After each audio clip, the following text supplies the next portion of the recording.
Hi viewers, welcome to our channel. Roshan గారి హీరోగా ప్రదీప్ గారి దర్శకత్వంలోని యాక్షన్ స్పోర్ట్స్ పియోటిక్ డ్రామాగా తెరకెక్కిన సినిమా ఛాంపియన్. మరి క్రిస్మస్ కానుకగా ఈ సినిమాని డిసెంబర్ 25న వరల్డ్ వైడ్గా గ్రాండ్గా రిలీజ్ చేశారు. మరి ఛాంపియన్ సినిమా పని అయితే మాత్రం రోషన్ గారు భారీ అంశాలని పెట్టుకొని ప్రేక్షకుల ముందుకు వచ్చారు. రిలీజ్ అయిన ఈ సినిమాకి అభిమానులందరి దగ్గర నుంచి పీక్స్లో రెస్పాన్స్ వస్తుంది. ప్రస్తుతానికైతే మాత్రం బాక్స్ ఆఫీస్ దగ్గర అయితే మాత్రం కలెక్షన్ల వర్షాన్ని కురిపిస్తున్నారు రోషన్ గారు ఛాంపియన్ సినిమాతోని.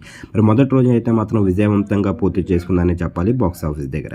మరి మొదటి రోజుకి సంబంధించిన కలెక్షన్ విషయానికి వెళ్తే 2 తెలుగు రాష్ట్రాలతో పాటు వరల్డ్ వైడ్గా కూడా సాలిడ్ కలెక్షన్స్ని రాబట్టారని చెప్పాలి. మరి మొదటి రోజు 2 తెలుగు రాష్ట్రాలతో పాటు వరల్డ్ వైడ్గా కూడా 5 కోట్లను వసూలు చేశారు. మరి మంచి కలెక్షన్స్ని రాబట్టారని చెప్పాలి మొదటి రోజు. మరి రోషన్ గారికి సంబంధించిన సినిమా పని అయితే మాత్రం తను భారీ అంచనాలు పెట్టుకున్నారు. ప్రస్తుతానికైతే దానికి తగిన ఫలితం లభించిందనే చెప్పాలి. మరి ఈ సినిమా కనుక మీరు చూసినట్టుగైతే సినిమా ఎలాగుంది, మరి ఈ సినిమా రోషన్ గారికి ఎలాంటి విజయాన్ని ఇచ్చిందని మీరు అనుకుంటున్నారు? కింద కనిపిస్తున్న కామెంట్ బాక్స్లో కామెంట్ చేయండి. ఈ వీడియో కనుక మీకు నచ్చినట్లయితే లైక్ చేయండి, షేర్ చేయండి. మరిన్ని ఇంట్రెస్టింగ్ అప్డేట్స్ కోసం మన ఛానల్ని సబ్స్క్రైబ్ చేసుకోండి.